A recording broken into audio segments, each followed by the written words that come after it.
Hello बच्चों। बच्चों देखिए, आज हम लोग बॉन्डिंग इन कोऑर्डिनेशन कंपाउंड के बारे में डिस्कस करेंगे। मींस कि कोऑर्डिनेशन कॉम्प्लेक्स में मेटल और लिगेंड के बीच में बॉन्ड कैसे बनते हैं, तो इसके बारे में आज हम डिस्कस करेंगे। तो मतलब बॉन्डिंग इन कोऑर्डिनेशन कॉम्प्लेक्सेस, तो इसके लिए हमारे पास बहुत सारी थ्योरी, मतलब बहुत सारी थ्योरी नहीं, लगभग 4 थ्योरी हमारे पास गिवन है, तो उनके बारे में हम डिस्कस करेंगे। उन्होंने बताया है कि मेटल और लिगेंड में बॉन्ड कैसे बनते हैं, तो उन्हीं के बारे में आज हमें इनकी डिटेल स्टडी करनी है। ठीक, तो आ जाइए, हमारे पास क्या है, हमारे पास क्या बॉन्डिंग इन कोऑर्डिनेशन कॉम्प्लेक्सेस और कंपाउंड। तो बॉन्डिंग इन कोऑर्डिनेशन कंपाउंड हम लोग देखेंगे। सबसे पहली थ्योरी अगर देख ली तो हमारे पास पहले आती है वर्नर थ्योरी आती है। क्या आती है? Werner theory. सबसे पहली थ्योरी हमारे पास कोऑर्डिनेशन कॉम्प्लेक्स में जिसने बॉन्डिंग को एक्सप्लेन किया था वो हमारे पास वर्नर थ्योरी है। सेकेंड थ्योरी हमारे पास आती है बीबीटी, मतलब ये हमारे पास बैलेंस बॉन्ड थ्योरी के बारे में बात करेंगे। Valence bond theory. Third theory हमारे पास है सीएफटी, मतलब ये क्रिस्टल फील्ड थ्योरी, ये हमारे पास थर्ड थ्योरी है। ठीक, और फोर्थ वन हमारे पास है एलएफटी, ये हमारे पास है लाइगेंड फील्ड थ्योरी। मतलब हमारे पास क्या है, मेटल और लिगेंड के बीच में बॉन्ड कैसे बनते हैं वो हम किसके थ्रू सीखेंगे? इन 4 थ्योरी के थ्रू हम सीखेंगे। लेकिन लास्ट वाली थ्योरी हमारे 12th के सिलेबस में नहीं है, तो हम इसके बारे में नहीं पढ़ेंगे। हम इन 3 थ्योरी के बारे में डिटेल से पढ़ेंगे। ठीक, तो सबसे पहली थ्योरी हमारे पास है वर्नर थ्योरी। तो इसका मतलब इस लेक्चर में हम वर्नर थ्योरी की डिटेल स्टडी करेंगे, और उसके बाद हमारे पास अगले लेक्चर में बीबीटी की बात करेंगे, फिर उसके बाद हम सीएफटी की बात करेंगे। तो सबसे पहले बात आते हैं हम लोग क्या वर्नर थ्योरी पे आते हैं कि चलिए वर्नर थ्योरी पढ़ के देखते हैं उन्होंने क्या बताया था कोऑर्डिनेशन कॉम्प्लेक्स के अंदर की बॉन्ड कैसे बनते हैं, या कैसे हमारे पास उन्होंने क्या क्या बताया था, उनकी डिटेल स्टडी हम कर लेते हैं। देखिए, सबसे पहले हमारे पास थ्योरी पढ़ लेते हैं वर्नर थ्योरी। तो याद रखिएगा, यहाँ पे हमारे पास क्या बोर्ड में कभी कभी सीधे सीधे पूछ लिया जाता है वर्नर थ्योरी क्या है, उसके पोस्टुलेट लिखिए, मतलब उसने जितने पॉइंट दिए थे उनके बारे में आप डिस्कस करिए। ठीक, या तो हमारे पास इसी में से छोटे छोटे 1-2 क्वेश्चन पूछ लिए जाते हैं, मैं सब के बारे में पूरा डिस्कस करूंगा। तो देखिए, याद रखिएगा हमारे पास वर्नर थ्योरी में अगर देखा जाए तो ये याद रखिएगा, इनऑर्गेनिक के पहले ऐसे साइंटिस्ट थे। ठीक, क्या बता रहा हूं, इनऑर्गेनिक के पहले ऐसे साइंटिस्ट थे जिन्होंने क्या किया था, कोऑर्डिनेशन केमिस्ट्री में बताया था कि मेटल और लिगेंड के बीच में बॉन्ड कैसे बनते हैं। मतलब ये है, इन्होंने अपनी थ्योरी जो है 1893 में दिए थे। ठीक, और इनको नोबेल प्राइज मिला था हमारे पास 1913 में। मतलब इनऑर्गेनिक के पहले ऐसे साइंटिस्ट हैं जिनको 1913 में नोबेल प्राइज मिला था। याद रखिएगा, नीट और हमारे पास जेईई मेंस में क्वेश्चन खूब पूछा जाता है कि इनऑर्गेनिक केमिस्ट्री के ऐसे फर्स्ट साइंटिस्ट कौन थे जिनको नोबेल प्राइज मिला था, तो याद रखिएगा वर्नर थ्योरी। अब याद रखिएगा, अगर ये पहले इनऑर्गेनिक के साइंटिस्ट है तो वो पूछा भी जाता है कब मिला था, तो 1913 में हमारे पास क्या है, नोबेल प्राइज इनको मिला था। ठीक, ये पॉइंट हमारे पास पहले आया। अब देखिए सेकंड, हम लोग अगले पॉइंट इसकी तरफ बढ़ते हैं, ये तो हमें पता चल गया। ठीक, अगले पॉइंट देखते हैं कि इन्होंने कोऑर्डिनेशन कॉम्प्लेक्स के बारे में क्या बताया था। तो देखिए, मैं कोई एक एग्जांपल ले लेता हूं यहाँ पे। ठीक, कोई एग्जांपल मान लीजिए मैं कोबाल्ट ले लिया। ठीक, और मैंने यहाँ पे NH3 का होल थ्राइस कर दिया, और ये मैंने Cl 3 कर दिया। ठीक, तो एक काम करते हैं, हम इसको इरेज कर देते हैं, हम इसको पढ़ते हैं। देखिए क्या है, देखिए अब वर्नर थ्योरी का कहना यह है कि जो कोऑर्डिनेशन कॉम्प्लेक्स में, जो कोऑर्डिनेशन स्फीयर के अंदर जो मेटल एटम होता, मैं क्या बात कह रहा हूं, मैं कह रहा हूं कोऑर्डिनेशन स्फीयर के अंदर, कोऑर्डिनेशन कंपाउंड के अंदर जो कोऑर्डिनेशन स्फीयर है, इसके अंदर जो मेटल एटम होगा, जिससे मैं दूसरी बात करूं, जिससे मैंने लिख लिया बेटा K4Fe6, तो याद रखिएगा मैं इस मेटल की बात नहीं कर रहा हूं, मैं किसकी बात कर रहा हूं, इसका मतलब जो कोऑर्डिनेशन स्फीयर के अंदर मेटल है मैं उसकी बात कर रहा हूं। ठीक, तो इनका कहना है वर्नर क्या जी, कोऑर्डिनेशन कॉम्प्लेक्स के अंदर जो मेटल होता है वो 2 तरीके की वैलेंसी शो करता है। फिर से बता रहा हूं क्या, कि कोऑर्डिनेशन कॉम्प्लेक्स के अंदर, ठीक, जो स्पेयर होता है, ये स्पेयर मतलब ये स्पेयर के अंदर की बात कर रहा हूं। तो जो अंदर वाला मेटल है ये दो तरीके की बैलेंसी से सेटिस्फाइड होता है या दो तरीके की बैलेंसी शो करता है, और एक को हम बोलते हैं बेटा प्राइमरी वैलेंसी और दूसरी हमारे पास होती है सेकेंडरी वैलेंसी। मतलब समझ में आया पहला पॉइंट कि कोऑर्डिनेशन कॉम्प्लेक्स के अंदर अगर स्पेयर के अंदर मेटल है तो वो दो तरीके की वैलेंसी शो करेगा, एक को हम बोलेंगे प्राइमरी वैलेंसी और एक को हम बोलेंगे सेकेंडरी वैलेंसी। ठीक, तो इसका मतलब इनका फर्स्ट पोस्टुलेट में अगर मैं आ जाऊं, पोस्टुलेट मतलब इनके हमारे पास पोस्टुलेट की मैं बात करूं, इन्होंने जो जो पॉइंट दिए थे, तो पहला पॉइंट यही है कि कोऑर्डिनेशन कॉम्प्लेक्स के अंदर मतलब इन हमारे पास क्या है, इन कोऑर्डिनेशन कॉम्प्लेक्सेस, ठीक, मेटल या मेरे पास ऐसे लिख दूं सेंट्रल मेटल एटम ना, सेंट्रल मेटल एटम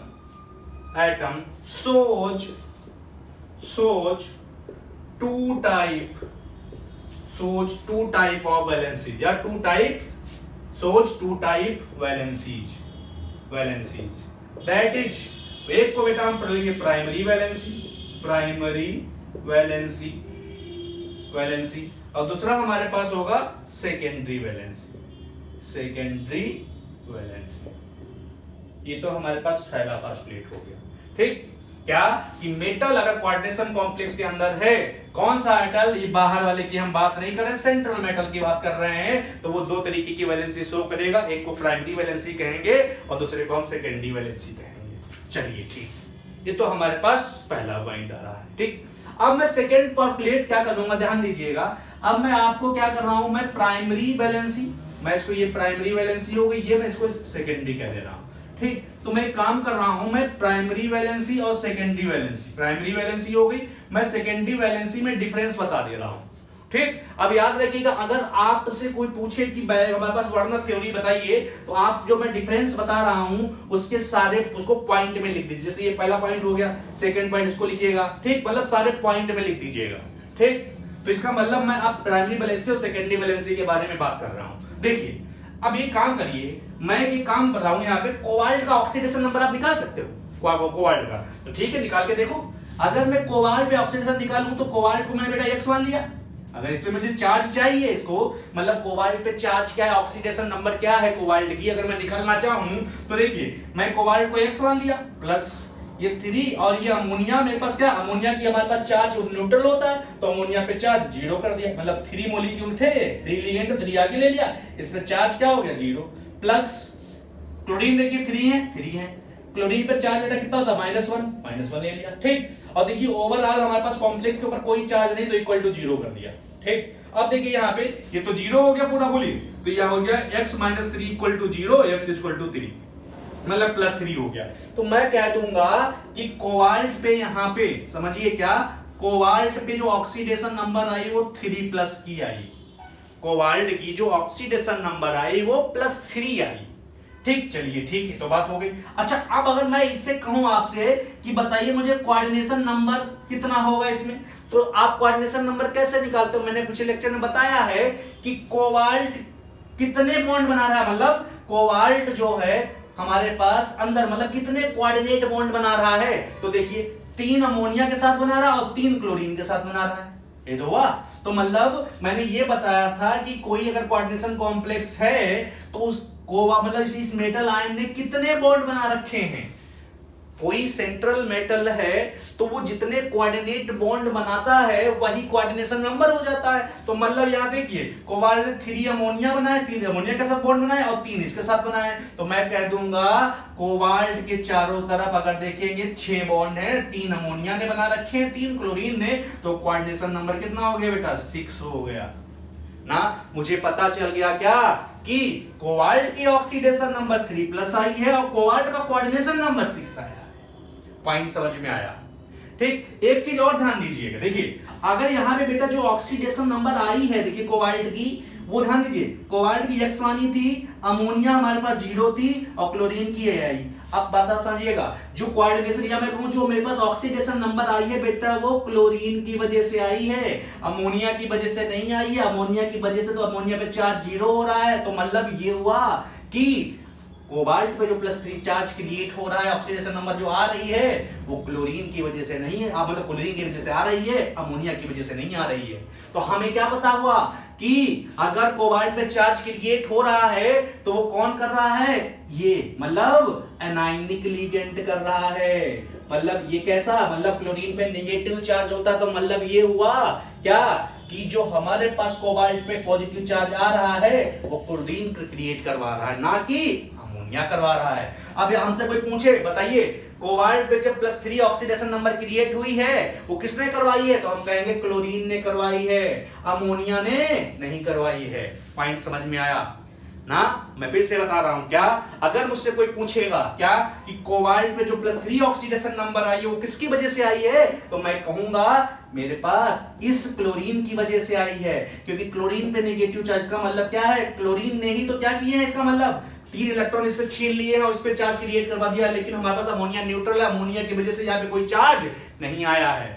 ठीक, तो पॉइंट हमारे पास समझ में आया कि पहली बात कोबाल्ट का जब मैंने ऑक्सीडेशन नंबर निकाला तो +3 आया, और हमारे पास कोबाल्ट का कोऑर्डिनेशन नंबर निकाला तो इसका मतलब कितना आया, 6 आया। कोऑर्डिनेशन नंबर को हम लोगों ने पिछले लेक्चर में देखा है क्या कि कोबाल्ट हमारे पास जितने अंदर हमारे पास बॉन्ड बना रहा होगा वही उसका हमारे पास क्या होता है, कोऑर्डिनेशन नंबर हो जाता है। तो मतलब समझिएगा बेटा, जो ऑक्सीडेशन नंबर आई है इसी को तो हम प्राइमरी वैलेंसी कहते हैं, आई बात समझ में, और जो कोऑर्डिनेशन नंबर आया है इसी को सेकेंडरी वैलेंसी कहते हैं। मतलब समझ में आया कि बर्नर का कहना ये था कि मेटल के अंदर जो हमारे पास ना कोऑर्डिनेशन कॉम्प्लेक्स के अंदर जो मेटल एटम होता है वो 2 तरीके की वैलेंसी शो करता है, एक प्राइमरी और एक सेकेंडरी। और जो प्राइमरी वैलेंसी आती है वो ऑक्सीडेशन नंबर के बराबर आती है जो मेटल पे आएगा, और जो सेकेंडरी वैलेंसी है वो कोऑर्डिनेशन नंबर के बराबर आती है। तो मेरा पहला पॉइंट ये आया क्या कि जो मेरे पास प्राइमरी वैलेंसी है वो किसके बराबर आएगी, ऑक्सीडेशन नंबर के बराबर। तो मैं यहाँ पहला पॉइंट इसमें वैलेंसी में लिख रहा हूं, प्राइमरी वैलेंसी में। ठीक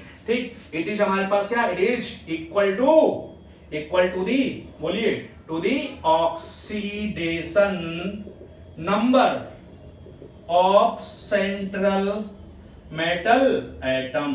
पहला पॉइंट समझ में आ गया। ठीक, कि जो मेरे पास प्राइमरी वैलेंसी है वो ऑक्सीडेशन नंबर के बराबर आती है। तो मैं यहां पे ऐसे भी लिख सकता हूं क्या, प्राइमरी वैलेंसी इक्वल टू हमारे पास ऑक्सीडेशन नंबर के बराबर आएगी जो सेंट्रल मेटल के बराबर आएगा। ठीक, पहला पॉइंट। अब इसी में ध्यान दीजिए, अब सेकेंडरी वैलेंसी क्या बता रही है कि कोबाल्ट के चारों तरफ कितने लिगेंड हैं, मतलब कितने हमारे पास कोबाल्ट बॉन्ड बना रहा है, तो 3 ये बना रहा, 3 ये बना रहा, तो कोऑर्डिनेशन नंबर 6 हो गया। इसी को सेकेंडरी वैलेंसी कहते हैं। मतलब ये हुआ क्या, ये मैं कह सकता हूं, पूछे कि सेकेंडरी वैलेंसी क्या होती है, तो मैं कहूंगा जो सेकेंडरी वैलेंसी है ये हमारे पास कोऑर्डिनेशन नंबर के बराबर आती है। तो मैं कहूंगा क्या, it is equal to the coordination number, coordination number of the central metal atom, ये आ गई। ठीक, और इसका मतलब ये मेरे पास सेकेंडरी वैलेंसी देखिए किसके बराबर आ गई, कोऑर्डिनेशन नंबर के। ठीक, ये मेरे पास पहला पॉइंट हुआ। ठीक, ये तो मेरे पास पहला पॉइंट हो गया कि प्राइमरी वैलेंसी ऑक्सीडेशन नंबर के बराबर आती है और सेकेंडरी वैलेंसी और हमारे पास कोऑर्डिनेशन नंबर के बराबर आती है। चलिए आगे की तरफ बढ़ते हैं। ठीक, अब सुनिएगा जरा, अभी मैंने आपसे बोला था कि जो +3 ऑक्सीडेशन नंबर आई है इस पे, ठीक, +3 आई है वो सिर्फ क्लोरीन की वजह से आई है। मतलब कोबाल्ट में जो पॉजिटिव चार्ज क्रिएट करवा रहा है वो कौन सा लिगेंड करवा रहा है, एनायनिक, मतलब जिसपे निगेटिव चार्ज होगा, ठीक, वही कोबाल्ट पे पॉजिटिव चार्ज क्रिएट करवा पाएगा। जबकि हमारे पास क्या होगा, ये अमोनिया न्यूट्रल लिगेंड है। ठीक, तो हम क्या कहेंगे, जो ऑक्सीडेशन नंबर कोबाल्ट की आ रही है वो क्लोरीन की वजह से आ रही है, और क्लोरीन कैसा लिगेंड है, एनायनिक। ओके, तो मैं क्या कहूंगा कि जो ऑक्सीडेशन नंबर, मतलब क्या, जो प्राइमरी वैलेंसी है जो ऑक्सीडेशन नंबर के बराबर आ रही है उसको कौन सेटिस्फाई करेगा, वो किसकी वजह से है, वो एनायनिक लिगेंड की वजह से है। पहला पॉइंट। ठीक, अगला पॉइंट मैं देख रहा हूं क्या, अगर मुझसे कोई पूछे सेकेंडरी, समझिए सेकेंडरी वैलेंसी या कोऑर्डिनेशन नंबर, बात तो वही आई ना। मैं कह रहा हूं कि जो सेकेंडरी वैलेंसी है वही तो कोऑर्डिनेशन नंबर है। तो कोऑर्डिनेशन नंबर में ध्यान दीजिए, 3 ये जुड़ गए, 3 हमारे पास बॉन्ड अमोनिया के तरह, 3 क्लोरीन के, तो टोटल 6 आ गए। तो मैं क्या कहूंगा, जो सेकेंडरी वैलेंसी है वो एनायनिक लिगेंड की वजह से तो है, लेकिन न्यूट्रल लिगेंड भी हमारे पास कोऑर्डिनेशन नंबर में पार्टिसिपेट कर रहा है। मतलब प्राइमरी ऑक्सीडेशन नंबर जो है उसमें सिर्फ एनायनिक लिगेंड लेंगे हम, ठीक, लेकिन अगर कोऑर्डिनेशन नंबर हमारे पास 6 कैसे आया है, 3 इसका 3 इसका, तो इसका मतलब क्या, 3 3 मिलकर 6, मतलब न्यूट्रल हो या एनायनिक लिगेंड हो, दोनों को हम कंसीडर करेंगे कब, जब कोऑर्डिनेशन नंबर लेंगे। लेकिन जो ऑक्सीडेशन नंबर आया है वो सिर्फ एनायनिक लिगेंड की वजह से आया है। तो मतलब ये हुआ बेटा क्या, कि हमारे पास जो प्राइमरी वैलेंसी है वो सिर्फ और सिर्फ एनायनिक लिगेंड से सेटिस्फाइड होती है। मतलब ठीक क्या है, इट इज सेटिस्फाइड बाई, ठीक, satisfied by only anionic ligands, anionic ligands. और इसमें आप क्या लिख लोगे कि हमारे पास जो कोऑर्डिनेशन नंबर या सेकेंडरी वैलेंसी है ये एनायनिक और न्यूट्रल दोनों के थ्रू सेटिस्फाइड होती है। मतलब क्या हो गया, इट इज सेटिस्फाइड बाई बोलो हमारे पास न्यूट्रल एज वेल एज बोलो एनायनिक लिगेंड, एनायनिक लिगेंड के थ्रू सेटिस्फाइड होगी। चलिए ठीक ना, ये हमारे पास 2 पॉइंट हो गए। ठीक, अब अगले की तरफ हम बढ़ते हैं। आप समझिए, देखिए अब याद रखिए, जो हमारे पास जो प्राइमरी, इसका मतलब प्राइमरी वैलेंसी है वो ऑक्सीडेशन नंबर के बराबर आई। देखिए मतलब प्राइमरी वैलेंसी किसके इक्वल टू ऑक्सीडेशन नंबर के बराबर आई, और सेकेंडरी वैलेंसी मेरे पास किसके बराबर आई, बोलिए, secondary valency eye coordination number के बराबर। ठीक, अब बताइए, अगर कोबाल्ट पे 3+ चार्ज आ रहा है तो कोबाल्ट आयोनाइज हो जा रहा है। क्या, कोबाल्ट के ऊपर इसका 3+ किसकी वजह से आ रहा है, इस क्लोरीन की वजह से आ रहा है। ठीक, और ये जो ऑक्सीडेशन नंबर है यही तो मेरे पास क्या है, प्राइमरी वैलेंसी। तो मैं क्या कहूंगा, ठीक, इसका मतलब 3+ का मतलब है मैंने 3 इलेक्ट्रॉन इससे निकाल लिए हैं। ठीक, और 3 इलेक्ट्रॉन अगर मेरे पास निकाल लिए तो मैं कहूंगा कोबाल्ट तो आयोनाइज हो गया है ना। मतलब हुआ क्या कि जो प्राइमरी वैलेंसी या ऑक्सीडेशन नंबर होती है वो आयोनाइजेबल होती है। ठीक, उससे हम इलेक्ट्रॉन निकाल सकते हैं। तो इसका मतलब इसी में अगला पॉइंट आ गया। मैं इसको ऊपर वाले को मिटा दे रहा हूं। ठीक, थर्ड पॉइंट लिख रहा हूं। देखिए थर्ड पॉइंट मेरे पास प्राइमरी वैलेंसी में थर्ड पॉइंट देखिए क्या है। देखिए बेटा, ये मेरे पास प्राइमरी वैलेंसी लिख रहा हूं इधर में, और इधर मैं लिख रहा हूं सेकेंडरी वैलेंसी। थर्ड पॉइंट लिख रहा हूं। देखिए क्या मैं कह रहा हूं कि जो प्राइमरी वैलेंसी है, मतलब ऑक्सीडेशन नंबर का मतलब होता है वहां से 3 इलेक्ट्रॉन निकाल दिए, मतलब आयोनाइज हो गए हैं। जब होता नहीं है कभी से, आप क्या करो, किसी से मेटल है, अगर इससे इलेक्ट्रॉन निकाल दिया हमने तो हमारे पास क्या हो गया, M+ आ गया। मैं कहूंगा मेटल आयोनाइज हो गया है। मतलब ये हुआ, अगर चार्ज का मतलब यहाँ पे जो ऑक्सीडेशन नंबर आई है वो प्राइमरी वैलेंसी है। ऑक्सीडेशन नंबर प्राइमरी वैलेंसी का मतलब हमारे पास ये आयोनाइजेबल है। मतलब प्राइमरी वैलेंसी क्या होगी, मैं लिख दे रहा हूं, इट इज आयोनाइजेबल है। ठीक ठीक, और इसका मतलब यहां सेकेंडरी वैलेंसी तो कोऑर्डिनेशन नंबर, तो इसका मतलब कोऑर्डिनेशन नंबर का मतलब इलेक्ट्रॉन उतने निकाल रहा है, तो हम कहेंगे ये क्या है, इट इज हमारे पास नॉन आयोनाइजेबल है, नॉन आयोनाइजेबल होता है।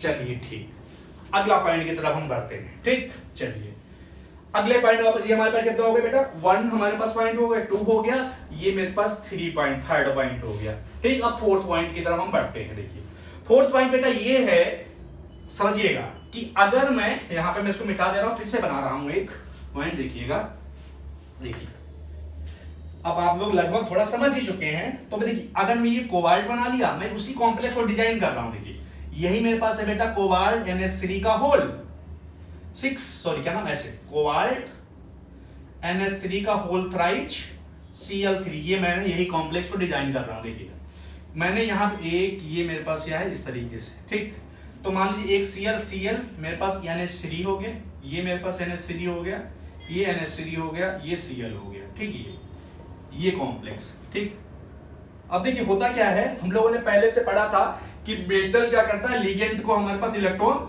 देता है। ये सब कोऑर्डिनेट बॉन्ड होते हैं, मैं आगे भी बताऊंगा डिटेल से। और तो सुनिएगा कि जब हमारे पास ये इसका मतलब ये जो क्लोरीन है, ये 2 क्लोरीन 3, इन 3 क्लोरीन की वजह से यहाँ पे चार्ज कितना बेटा आ गया, ऑक्सीडेशन नंबर 3+ आ गई है, 3+ आ गई है, ठीक, 3+ आ गई है, ठीक।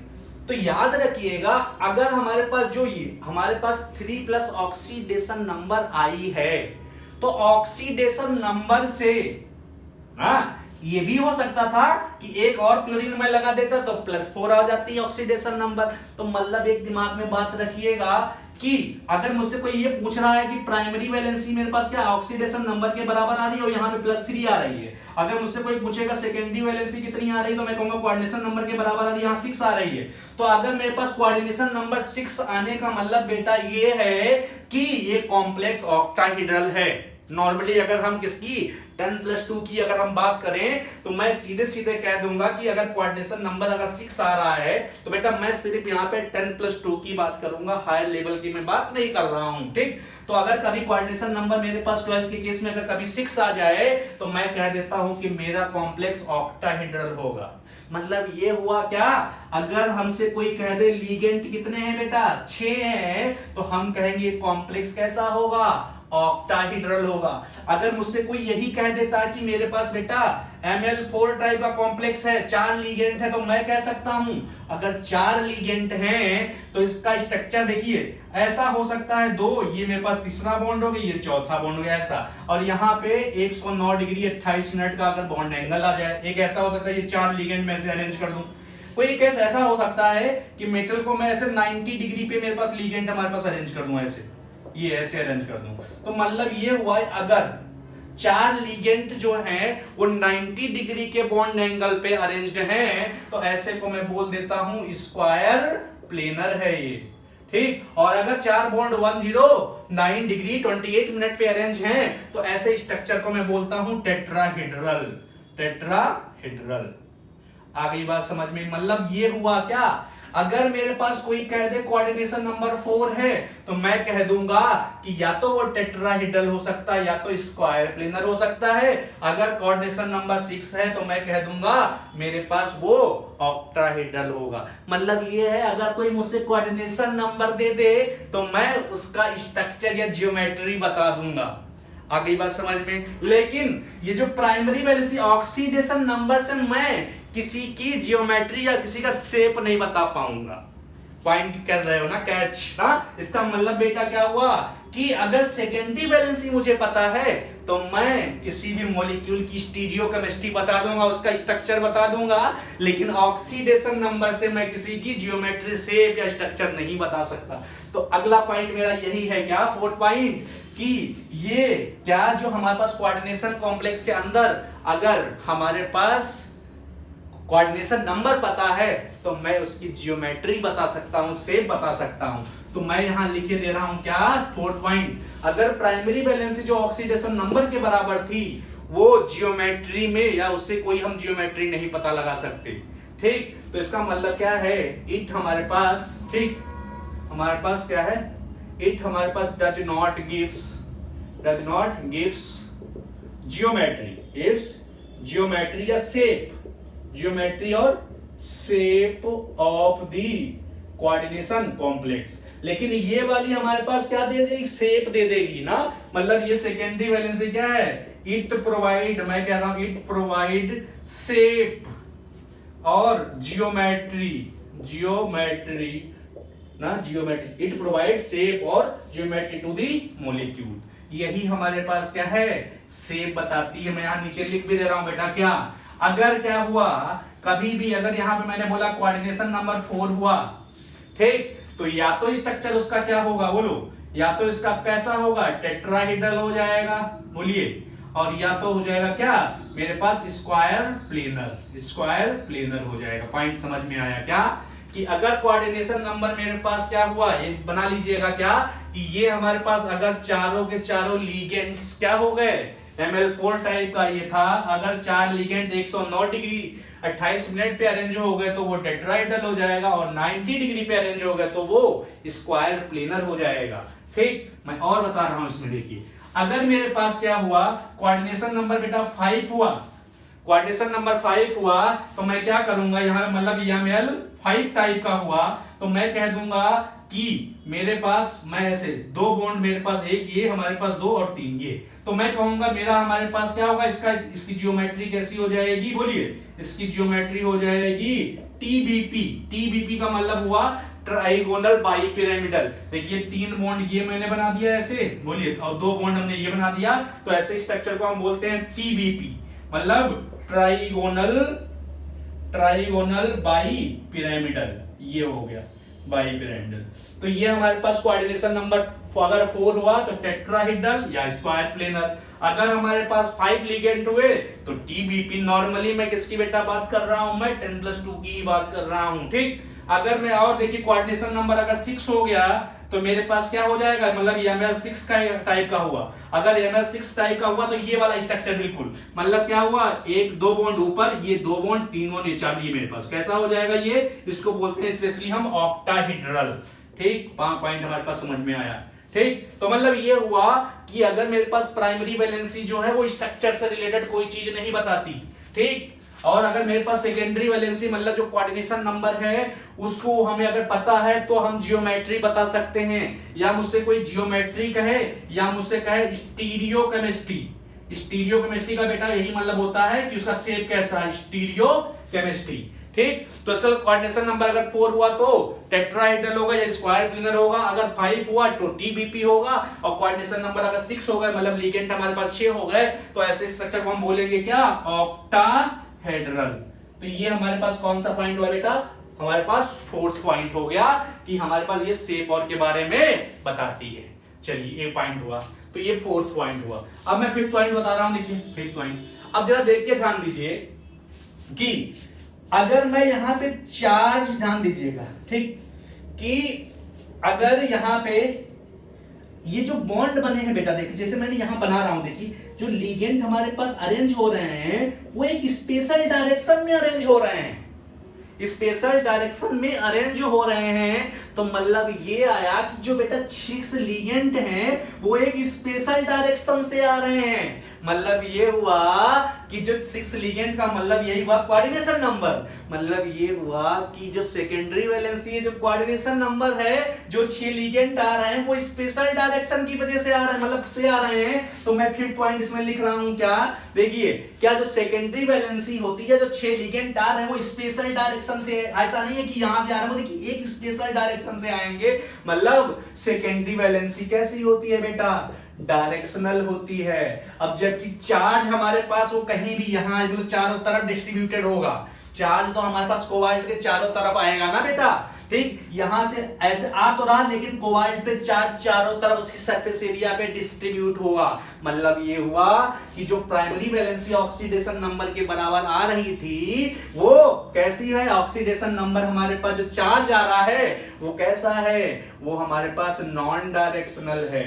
पॉइंट हमारे पास समझ में आया क्या, अगर जो बॉन्ड बन रहा है वो स्पेशल डायरेक्शन से बन रहा है तभी तो ये हमें शेप मिल रहा है। अगर शेप मिल रहा है तो इसका मतलब बॉन्ड एक स्पेशल डायरेक्शन में बन रहा है, तो मतलब प्राइमरी वैलेंसी हमारे पास कैसी होती है, नॉन डायरेक्शनल, और जो हमारे पास शेप प्रोवाइड करती है, जो कोऑर्डिनेशन नंबर होती है, वो कैसी है, हमारे पास डायरेक्शनल होती है। चलिए ठीक, 6 पॉइंट पे आता हूं मैं। 6 पॉइंट पे देखिए, 6 पॉइंट पे अगर अभी मैं आगे बताऊंगा, कभी भी जो प्राइमरी वैलेंसी बेटा क्या है हमारे पास शो करी जाती है तो वो ब्रोकन लाइन से, ऐसे इस तरीके से, ये ब्रोकन लाइन से हमारे पास हम लिखेंगे क्या, it is represented by broken line. और ये वाला हमारे पास 6 पॉइंट अगर आओगे तो हम कहेंगे ये बिल्कुल ऐसे, ये हमारे पास क्लियर है, डैश लाइन से रिप्रेजेंट करी जाती है। आप बोले कि क्या, एक ऐसे रिप्रेजेंट करी जाती है ब्रोकन लाइन से, ब्रोकन लाइन से हमारे पास रिप्रेजेंट करी जाती है, और ये कैसे हमारे पास डैश लाइन से हमारे पास क्या करी जाती है, रिप्रेजेंट करी जाती है। ओके, तो ये हमारे पास वर्नर थ्योरी के बारे में थी। चलिए ठीक, ये हमारे पास वर्नर थ्योरी के पॉइंट थे हमारे पास, ठीक, ये हमारे पास वर्नर थ्योरी के पॉइंट थे। अब आ जाइए हम लोग experimental verification of Werner theory के बारे में डिस्कस करते हैं। क्या, कि जो वर्नर थ्योरी हमारे पास है बेटा, इसके सपोर्ट में हमारे पास क्या है, कौन कौन से एक्सपेरिमेंट, मतलब वर्नर ने थ्योरी तो दे दी, ठीक। लेकिन हमारे पास क्या, जैसे हमने थ्योरी प्रपोज करी और आपको दी, तो आप कैसे मान लोगे, कोई प्रूफ तो देना पड़ेगा ना आपको ना। तो इसीलिए क्या है, अपने प्रूफ के लिए मतलब एक्सपेरिमेंट करके वर्नर ने क्या किया, प्रूफ दिया दूसरे साइंटिस्ट को कि जैसे एक थ्योरी अचानक आती है, अगर दूसरे साइंटिस्ट के पास जाती है तो वो क्या करता है, अपोज करने लगता है। लेकिन अगर आप कुछ सपोर्ट प्रोवाइड कर दोगे एक्सपेरिमेंट करके, ठीक, तो आपकी थ्योरी ना थोड़ी बहुत एक्सेप्ट हो सकती है तुरंत। तो आइए अब हम लोग पढ़ते हैं क्या, experimental verification of Werner theory. यहां से हमारे पास क्वेश्चन आते हैं, ठीक, एक्सपेरिमेंटल वेरिफिकेशन में।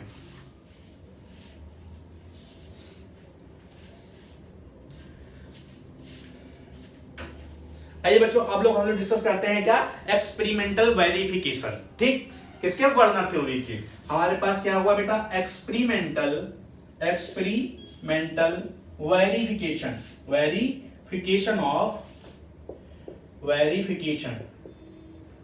ऑफ वर्नर थ्योरी के।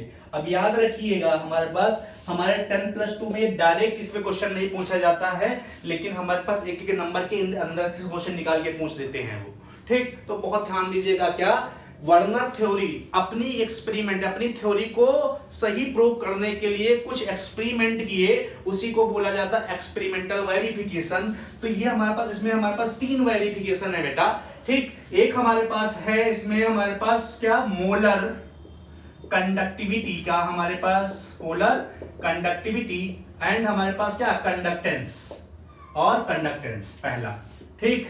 दूसरा है हमारे पास प्रिसिपिटेशन रिएक्शन, और थर्ड हमारे पास है, ठीक, 2 हो गए। थर्ड हमारे पास है क्रायोस्कोपिक, ठीक, स्टडी। और इसमें हम सिर्फ देखेंगे क्या, हमारे पास डिप्रेशन इन फ्रीजिंग पॉइंट देखेंगे, क्या, डिप्रेशन इन फ्रीजिंग पॉइंट देखेंगे। ये हमारे पास 3 एक्सपेरिमेंटल वेरिफिकेशन है, ठीक, जिसको हम डिस्कस करेंगे। ओके, तो सबसे पहली बात हम आ जाते हैं बेटा मोलर कंडक्टिविटी या कंडक्टेंस पे, ठीक। और इसमें हमारे पास ये आपने इलेक्ट्रोकेमिस्ट्री में इसके बारे में पढ़ा होगा, ठीक। तो देखिएगा, सबसे पहला हमारे पास यही है क्या, मोलर कंडक्टिविटी और कंडक्टेंस की अगर हम बात करें यहां पे, ठीक, पहला पॉइंट, ठीक। अब समझिएगा, अगर हमारे पास मोलर कंडक्टिविटी को अगर नॉर्मली आप रिप्रेजेंट करें तो हमारे पास इस तरीके से रिप्रेजेंट करते हैं, ठीक। अब याद रखिए, मोलर ये डिपेंड करता है नंबर ऑफ आयंस पे, मतलब कभी भी नंबर ऑफ आयंस अगर ज्यादा होंगे तो मोलर कंडक्टिविटी हमारे पास ज्यादा होगी, ठीक। तो अब याद रखिएगा, यहां से इन्होंने क्या किया, ठीक, इन्होंने 5 से 6 कॉम्प्लेक्स लिया, ठीक। अब एक एक करके मैं डिसाइड कराने की बेटा, अगर मेरे पास इन्होंने क्या किया बेटा, COCl3.6 अमोनिया पहला हमारे पास ये था, ठीक, फर्स्ट कॉम्प्लेक्स। दूसरा ये COCl3 5 अमोनिया, ठीक। थर्ड हमारे पास है COCl3 हमारे पास 4 अमोनिया, ठीक। फोर्थ वन हमारे पास है COCl3 3 अमोनिया। ये हमारे पास क्या है, कोऑर्डिनेशन कॉम्प्लेक्स, ठीक। ये अगली बात, ये हमारे पास है 3 क्लोरीन और 6 अमोनिया, ठीक। अब ध्यान दीजिए, अब मैं इसको क्या कर रहा हूं, इनको डिजाइन कर रहा हूं, जरा देखिए, इनको अगर मैं कोऑर्डिनेशन कॉम्प्लेक्स के फॉर्म में डिजाइन करूं अगर, ठीक, तो ध्यान दीजिएगा। अब देखिए, मैं इसको ऐसा डिजाइन कर रहा हूं, कोऑर्डिनेशन कॉम्प्लेक्स का डिजाइन देखो, कोबाल्ट लिया और ये मैंने अमोनिया 6 कर दिया ऐसे, ठीक, और ये मेरे पास आ गया बेटा Cl3 बाहर। मैंने ये नॉर्मल मेरे पास क्या है, कॉम्प्लेक्सेस दिए थे। जब मैंने कोऑर्डिनेशन कॉम्प्लेक्स के फॉर्म में लिखना स्टार्ट किया तो मैंने इस तरीके से लिखा, ठीक। अब देखिए दूसरा, ये मेरे पास क्या है, इसमें कम हो गया तो ये CONH3 का होल 5। और मुझे ये पता है कि कोबाल्ट का जो क्या नाम है, जो कोऑर्डिनेशन नंबर नॉर्मली है वो 6 है, तो यहां देखिए 5 अमोनिया है। अब यहां मैं क्या करूंगा, एक Cl अंदर बढ़ा दूंगा, फिर से देख रहा हूं, फिर से लिख रहा हूं, देखिए कैसे। ये मेरे पास क्या है, देखिए कोबाल्ट 5 अमोनिया, लेकिन मैंने पढ़ रखा है कि कोबाल्ट का जो कोऑर्डिनेशन नंबर होता वो 6 होता, तो ये तो 5 तो अमोनिया आ गया ऐसे। अब मैं क्या करूंगा, एक क्लोरीन को अंदर कर दूंगा। अब यहाँ पे देखिए बेटा, बाहर कितना क्लोरीन रखूंगा मैं, 3 2 करूंगा, यहाँ पे 2 करूंगा, ठीक, क्योंकि 3 ही तो थे, तो मैंने 5 अमोनिया लिखा और 1 क्लोरीन अंदर कर दिया और बाद में 2 ही बचे। तो क्योंकि यहाँ पे कोऑर्डिनेशन नंबर देखिए, यहाँ पे अगर देखूं कोबाल्ट का कोऑर्डिनेशन नंबर देखिए, कोऑर्डिनेशन नंबर 6 आया, यहाँ भी कोऑर्डिनेशन नंबर 6 आना चाहिए। तो इसका मतलब यहाँ पे कोऑर्डिनेशन नंबर 6 जो आ रहा था वो 6 अमोनिया की वजह से ही आ रहा था, क्योंकि हमारे पास जो कोऑर्डिनेशन कॉम्प्लेक्स होता है तो उसमें ये देखा जाता है कोऑर्डिनेशन स्पेयर के अंदर कितने हमारे पास लिगेंड है। तो यहाँ 6 है, वो भी 6 अमोनिया ही है। अब मुझसे यहाँ पूछा जाएगा बताओ कोऑर्डिनेशन नंबर जो 6 है वो 5 अमोनिया और 1 क्लोरीन की वजह से है। आ बात समझ में? अब इसी में देखिए, जैसे अब मैं यहाँ पे कोबाल्ट आया, यहाँ पे बेटा अमोनिया कितने बचे, 4 बचे। तो अब मैं क्या करूंगा, 2 क्लोरीन को अंदर लिखूंगा क्योंकि कोऑर्डिनेशन नंबर मेरे पास 6 बनाना है और टेबल बाहर को ले, 1 क्लोरीन बचा। अब इस वाले में ऐसे देखिए, ये देखिए यहाँ पे इस वाले में ये कोबाल्ट हो गया, ये मेरे पास क्या हो गया, अमोनिया हो गया, NH3 का होल थ्राइज हुआ और ये मेरे पास Cl3 हो गया। यहाँ पे एक भी क्लोरीन बाहर नहीं आएगा। ठीक, तो मैं पहला पढ़ने जा रहा हूं क्या, मोलर कंडक्टिविटी। मोलर कंडक्टिविटी के बारे में मैं बात करने जा रहा हूं। ठीक, जरा देखिएगा। ठीक, मोलर कंडक्टिविटी के बारे में बात करने जा रहा हूं। अब सुनिए, ये मेरे पास कॉम्प्लेक्सेस हैं, ये मेरे पास क्या है, कॉम्प्लेक्सेस हैं। अब देखिए, आपको ही पता है, मैंने पिछले लेक्चर्स में बता दिया था कि जो कोऑर्डिनेशन स्फीयर के बाहर है, जो कोऑर्डिनेशन स्फीयर के बाहर है उसी को तुम तोड़ सकते हो, अंदर वाले जो लिगेंड थे उसको अन्ना बाहर नहीं निकाल सकते, मतलब तोड़ा नहीं जा सकता। मतलब ये कोऑर्डिनेशन स्फीयर के अंदर की स्पीसीज तुम तोड़ नहीं सकते। तो इसका मतलब जब तुम इसको तोड़ोगे बेटा तो क्या मिलेगा, जरा ध्यान दीजिए। जब इसको आप तोड़ोगे तो नंबर ऑफ आयन बनाओगे, अगर ना हम आप इसको ब्रेक डाउन करोगे तो नंबर ऑफ आयन ध्यान दीजिएगा। तो नंबर ऑफ आयन क्या होगा, देखिए ये 3 Cl बेटा अलग हो जाएंगे, हम बाहर कोऑर्डिनेशन स्फीयर के जो बाहर ये 3 ही तो क्लोरीन है, ये तो 3 को ही अलग कर सकते हो, अंदर वाले को तोड़ नहीं सकते हो। तो ये 3 Cl बन जाएंगे और ये जो है हमारे पास कोबाल्ट ऐसे बनेगा, CO NH3 का होल 6 और ये मेरे पास क्या आ जाएगा, देखिए ये हमारे पास 3 चार्ज इस पे चला जाएगा। मतलब ये हुआ क्या, अगर आप तोड़ोगे तो 3 क्लोरीन मिलेंगे और ये हमारे पास क्या, एक आयन, ये वाला बड़ा कॉम्प्लेक्स मिलेगा जो कॉम्प्लेक्स आयन होता है। तो मुझसे पूछा जाए नंबर ऑफ आयन इसके अंदर कितने हुए, तो मैं कह दूंगा बेटा नंबर ऑफ आयन इसके हो गए 4, 3 और 1 4। अब इस वाले में देखिए, जब आप इसको तोड़ोगे ना, जब तोड़ोगे तो 2 क्लोरीन मिलेंगे तो 2 Cl मिले, तो Cl माइनस मिले, चलिए ठीक। और ये 2 हमारे पास इधर, तो कोबाल्ट NH3 का होल 5 ये Cl और इस पे मेरे पास बेटा क्या, ये 2 यहां आ जाएगा, 2 नेगेटिव और ये, तो इसका मतलब देखिए आयन कितने हो गए, 2 और 1 पूरा ये, तो टोटल आयन यहाँ पे कितने हो गए, 3। ओके, आप इसको लिखिए, देखिए थोड़ी, ये Cl बेटा एक हमारे पास बाहर है तो टूट जाएगा, अंदर वाले को हम तोड़ नहीं सकते, तो यहाँ पे एक नेगेटिव कोबाल्ट NH3 का होल 4 Cl तुम्हारे पास कितना 2, ये हमारे पास -1 आ जाएगा। मतलब ये हुआ, यहाँ पे देखिए एक आयन ये, एक आयन ये, तो इसका मतलब आयन कितने हो गए, 2, और ये तो हमारे पास टूटेगा ही नहीं, तो मैं कहूंगा हमारे पास यहाँ पे आयन 0। अब पॉइंट समझ में आया क्या, कि जो बाहर वाली स्पीसीज है कोऑर्डिनेशन स्फीयर के बाहर, ये हो गए, ये हो गया, ये हमारे पास ये हो गया, इसी को हम तोड़ सकते हैं, अंदर वाले को हम डिस्टर्ब नहीं कर पाएंगे, कोऑर्डिनेशन स्फीयर के अंदर वाले को हम नहीं डिस्टर्ब कराएंगे। तो आयन यहाँ 4 मिले, यहाँ हमारे पास क्या हुए, 3 मिले, यहाँ 2 मिले, यहाँ 1 मिला। अब मुझसे पूछा जाए बताइए मेरे पास मोलर कंडक्टिविटी किसकी ज्यादा है, तो मैं कह दूंगा क्या, जिसमें आयन ज्यादा है। ठीक, तो इसका मतलब पहला केस, अगर इस वाले में देखिए 4 आयन बन रहे हैं, इसमें हमारे पास 3, इसमें 2, इसमें 1, तो मोलर ऑफ कंडक्टिविटी हमारे पास क्या हो गया आया, तो हम कहेंगे सबसे ज्यादा 1 का होगा, फिर सेकंड का होगा, फिर थर्ड का, और फोर्थ में हमारे पास आयन बनेंगे ही नहीं। बोलिए, ये मेरे पास सेकंड हो गया, ये मेरे पास क्या हो गया, थर्ड हो गया, ठीक, और ये मेरे पास फोर्थ हो गया। यही मेरे पास कंडक्टेंस का ऑर्डर, जिसमें नंबर ऑफ आयंस ज्यादा उसमें मोलर कंडक्टिविटी ज्यादा। आयन बढ़ेंगे तो इसका मतलब सबसे मोलर कंडक्टिविटी सबसे कम किसकी, इस वाले की। चलिए ठीक ना, ये तो इसके बारे में हो गया, अब ये बात समझ में, ठीक। चलिए, ये तो मोलर कंडक्टिविटी से रिलेटेड बातें हो गई। चलिए अब मैं थोड़ा भी इसी में ध्यान दीजिए, मैं थोड़ा इसी के आगे स्टडी करना चाह रहा हूं, जरा देखिएगा। अब मुझे ये पता करना है कि इसके अंदर प्राइमरी और सेकेंडरी बैलेंसी, हल्का सा मेरे पास पॉइंट बताना है आपको, आगे आपको पता चल जाएगा। देखिएगा, अब इसका एक बार स्क्रीनशॉट ले लीजिए, ठीक ना। चलिए ठीक, मैं मिटा रहा हूं।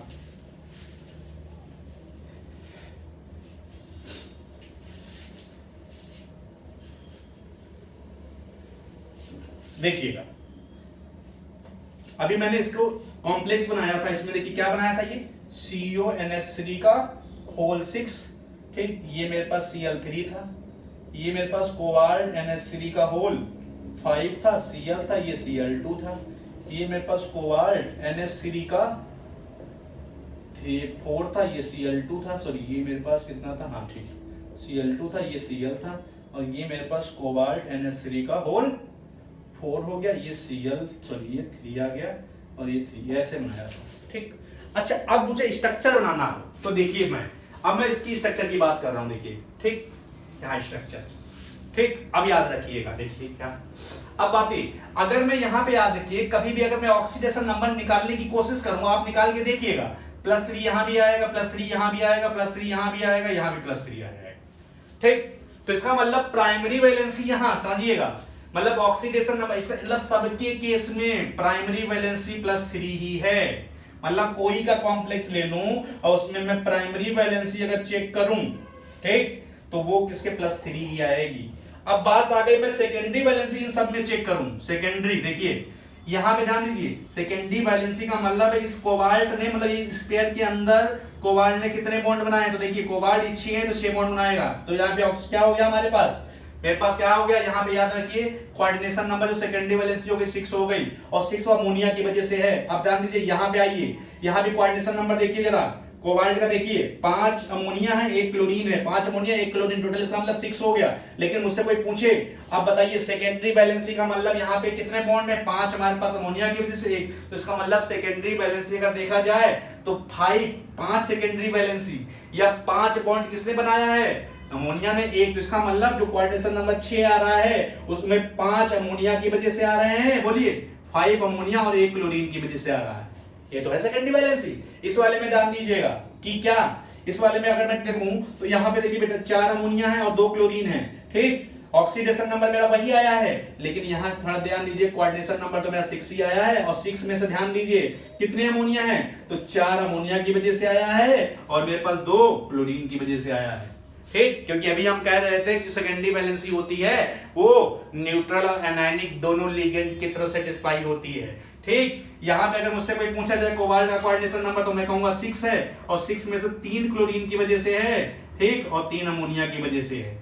आ रही बात समझ में, इतना हमें आ गया कि इनमें प्राइमरी वैलेंसी, अगर हमसे कभी भी कोई पूछेगा प्राइमरी वैलेंसी +3 आई है ऑक्सीडेशन नंबर, वो किसकी वजह से आई है, तो हम कहेंगे क्लोरीन की वजह से आई है। लेकिन सिर्फ सेकेंडरी वैलेंसी कहेगा, इसमें सिर्फ अमोनिया की वजह से, इसमें 5 अमोनिया 1 क्लोरीन की वजह से, इस वाले में 4 अमोनिया और 2 क्लोरीन की वजह से, इसमें 3 अमोनिया 3, मतलब सेकेंडरी वैलेंसी हमारे पास सब में 6 आ रही है, लेकिन यहाँ पे ना नंबर किसकी वजह से आई है वो डिफर कर रहा है, बस आ गई बात समझ में। चलिए ठीक, अब मैं आगे की तरफ बढ़ता हूँ बेटा, आगे की तरफ, ठीक। अब मैं थोड़ा और डिस्कस कर लेता हूं इसी के बारे में, थोड़ा सा देखिएगा जरा यहां पे,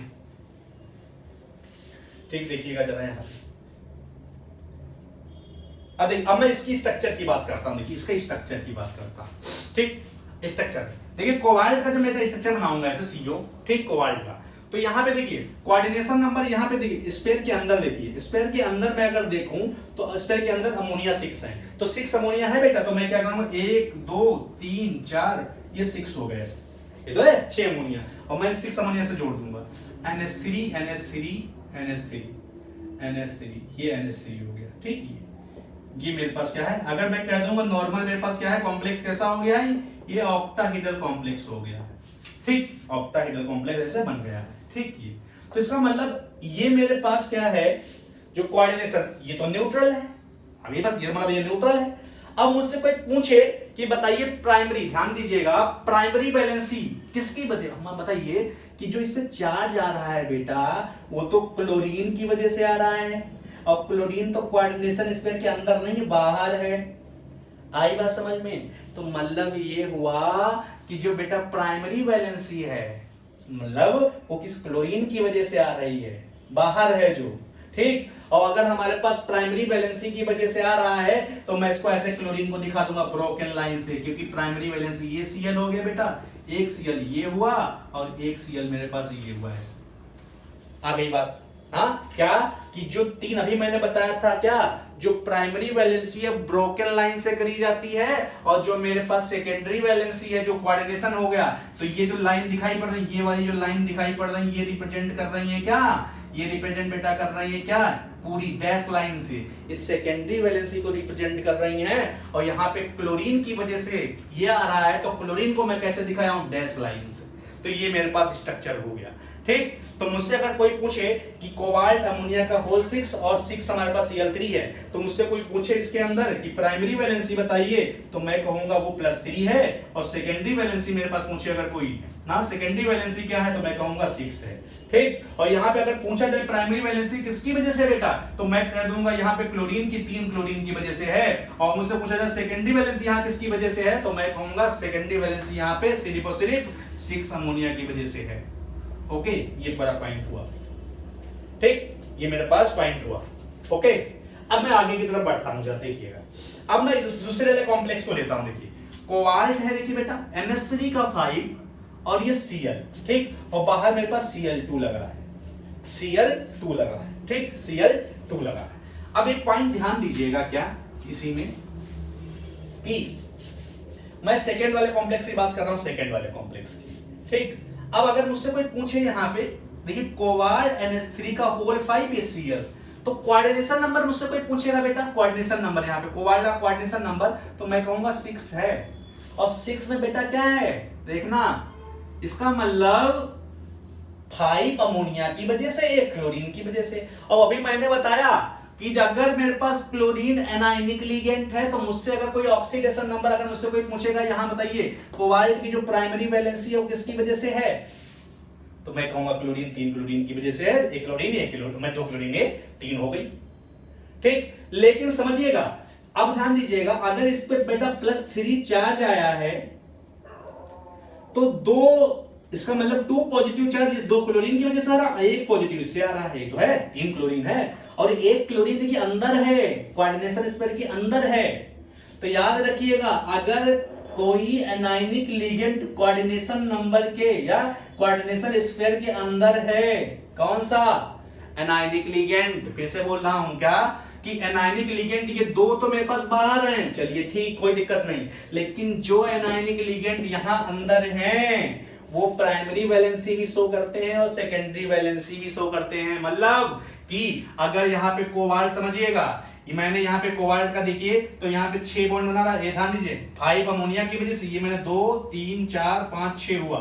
ठीक, तो मैंने क्या किया, देखिए 5 अमोनिया बनाया, 1 अमोनिया, 2 अमोनिया, ये हो गया बेटा, 3rd अमोनिया हो गया, ये 4th अमोनिया हो गया, ठीक, ये 5th अमोनिया हो गया, ठीक, ये 5, तो 5 ही तो अमोनिया है इसमें देखिए, और 1 क्लोरीन है। मतलब ये हुआ इस कोबाल्ट या इस कॉम्प्लेक्स के अंदर 5 कोऑर्डिनेशन नंबर तो अमोनिया की वजह से, लेकिन 1 क्लोरीन की वजह से। और मैं कह रहा हूं जो कोऑर्डिनेशन स्पेयर के अंदर क्लोरीन है एनायनिक लिगेंड, वो प्राइमरी वैलेंसी भी शो करेगा, सेकेंडरी वैलेंसी भी शो करेगा। तो इसका मतलब ये अब यहाँ पे इसमें क्या करेगा, एक तो प्राइमरी वैलेंसी भी, इसका मतलब जो अंदर लिगेंड है, समझिएगा क्या, मैं कहूंगा कि जो अंदर वाला ये एनायनिक Cl है, ये कोऑर्डिनेशन में भी पार्टिसिपेट कर रहा है। देखिए कोऑर्डिनेशन नंबर में 5 इसकी वजह से, 1 इसकी वजह से, तो अगर सेकेंडरी वैलेंसी अगर ये शो कर रहा है, तो मैं इसको क्या है, इस लाइन से दिखा दिया। लेकिन ये और भी क्या कर रहा है, यहां पे इसकी वजह से चार्ज भी क्रिएट हो रहा है। मतलब क्या हुआ, ये हमारे पास क्या है, ये कोऑर्डिनेशन नंबर मतलब कितना हुआ यहाँ पे, 5 इसकी वजह से और 1 इसकी वजह से। और अगर कोऑर्डिनेशन नंबर में पार्टिसिपेट करने लगे, तो मैं कहूंगा कोऑर्डिनेशन नंबर ही तो सेकेंडरी वैलेंसी होती, मतलब 1 क्लोरीन सेकेंडरी वैलेंसी भी शो कर रहा है, और इस क्लोरीन की वजह से इसके ऊपर चार्ज भी क्रिएट हो रहा है, मतलब 1 क्लोरीन प्राइमरी वैलेंसी भी शो कर रहा है सेकेंडरी। इसका मतलब ये अंदर वाला जो क्लोरीन है बेटा, ये प्राइमरी वैलेंसी भी शो कर रहा है, सेकेंडरी वाला भी। आई बात समझ में। लेकिन ये जो 2 क्लोरीन बाहर जुड़े हुए हैं, ये बाहर वाले ऑलवेज प्राइमरी शो करते हैं। मतलब मैं इसको ऐसे दिखा दूंगा क्या, ये जैसे ये मैंने ये 1 क्लोरीन यहां ऐसे ले लिया, बस 1 यहां पे और 1 ऐसे कर दिया ऐसे, बस। मतलब जो बाहर वाले क्लोरीन होंगे या बाहर वाले जो एनायनिक लिगेंड होंगे, वो सिर्फ प्राइमरी शो करेंगे। लेकिन अगर एनायनिक लिगेंड अगर कोऑर्डिनेशन के अंदर दिख जाए, तो वो कोऑर्डिनेशन नंबर मतलब प्राइमरी भी शो करेगा और सेकेंडरी भी शो करेगा।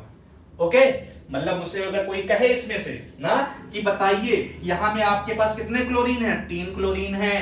तो 3 क्लोरीन में 2 क्लोरीन सिर्फ प्राइमरी वैलेंसी शो कर रहे हैं, लेकिन जो अंदर वाला है वो प्राइमरी भी शो करेगा, सेकेंडरी, ये देखिए प्राइमरी भी सेकेंडरी भी। कैसे पता चला? क्योंकि कोऑर्डिनेशन नंबर इसका 6 होता है। 6 होगा तो 5 इसकी वजह से, 1 इसकी वजह से, तो इसका मतलब सेकेंडरी वैलेंसी हो गई और इसकी वजह से चार्ज भी आ रहा है, तो प्राइमरी वैलेंसी भी शो कर रहा है। चलिए अब मैं इसका स्ट्रक्चर बना रहा हूं, देखिए इसका आप समझ लीजिएगा, ये वाला थर्ड वाला देखिएगा, अब आसानी से हो जाएगा। देखिए इस वाले में ध्यान दीजिए, ये वाला कॉम्प्लेक्स, ये वाला देखिए।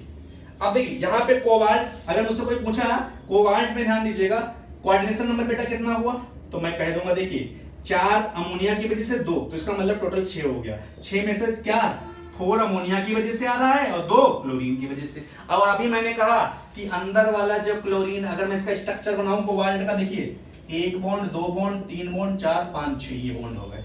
अंदर देखिए 4 अमोनिया है तो 4 बना लीजिए, NH3 1 बेटा, 2 NH3 3 NH3 4 NH3, ये हो गए। अंदर देखिए क्लोरीन कितने हैं 2, तो मैं 2 क्लोरीन बना दिया, 2 क्लोरीन बना लिया, ठीक। तो अंदर वाले क्लोरीन प्राइमरी भी शो करेंगे, सेकेंडरी। तो ये तो मेरे पास देखिए ये डैश लाइन से, अगर ये ऐसे डैश लाइन है तो ये सेकेंडरी शो कर रहा, ये प्राइमरी भी शो करेगा। मतलब क्यों? क्योंकि इस अगर यहाँ पे चार्ज कितना है बेटा 3 आया है, तो इसका मतलब 2 क्लोरीन की वजह से, 1 इसकी वजह से, तो इसका मतलब ये हुआ कि जो से पॉजिटिव चार्ज आ रहा है वो अंदर वाले बाहर वाले दोनों की वजह से आ रहा है। लेकिन अगर अंदर वाला होगा तो वो प्राइमरी सेकेंडरी दोनों शो करेगा, लेकिन बाहर वाला सिर्फ प्राइमरी, तो मैं बाहर वाले को दिखा दे रहा हूं ऐसे, ये बाहर वाला 1 दिखा दिया बस, सिर्फ और सिर्फ ये। तो ऐसा हो गया हमारे पास, कोई दिक्कत नहीं, ठीक। इस वाले में देखिए आ जाइए, नीचे वाले में देखिए, इस वाले में, इसमें तो बाहर कोई भी नहीं है, तो मतलब 3 अंदर हमारे पास। इस वाले में ध्यान दीजिए, अगर इसका स्ट्रक्चर में बनाना चाहूं, देखिए कोबाल्ट 6 बॉन्ड, देखिए 1 बॉन्ड 2 बॉन्ड 3 बॉन्ड 4 5 6 बॉन्ड। यहाँ पे देखिए बेटा 3 अमोनिया है, 1 अमोनिया 2 अमोनिया 3 अमोनिया, ठीक। ये Cl अगर अंदर हमारे पास देखिए 3 तो बाहर है, तो इसका मतलब ये एनाजिक लिगेंड है, ये प्राइमरी भी शो करेगा, सेकेंडरी भी शो करेगा। मतलब यहाँ कितने तीनों के 3 क्लोरीन हमारे पास प्राइमरी भी शो कर रहे हैं, सेकेंडरी भी शो कर रहे हैं, वैलेंसी। ओके, तो ये तो हमारे पास इसका खेल हो गया। बोलिए क्या हमारे पास ना मोलर कंडक्टिविटी, और हमारे पास कौन कौन से लिगेंड हमारे पास प्राइमरी वैलेंसी शो करते हैं, कौन कौन से सेकेंडरी वैलेंसी शो करते हैं, ठीक। चलिए ये तो हमारे पास इसकी बात हो गई। ओके, अब हम आ जाते हैं अगले पॉइंट पे बेटा। आइए प्रिसिपिटेशन रिएक्शन, ठीक, प्रिसिपिटेशन रिएक्शन की बात करते हैं। देखिए प्रिसिपिटेशन रिएक्शन की, ठीक, प्रिसिपिटेशन। सेकेंड हमारे पास इसका एक्सपेरिमेंट है प्रिसिपिटेशन रिएक्शन।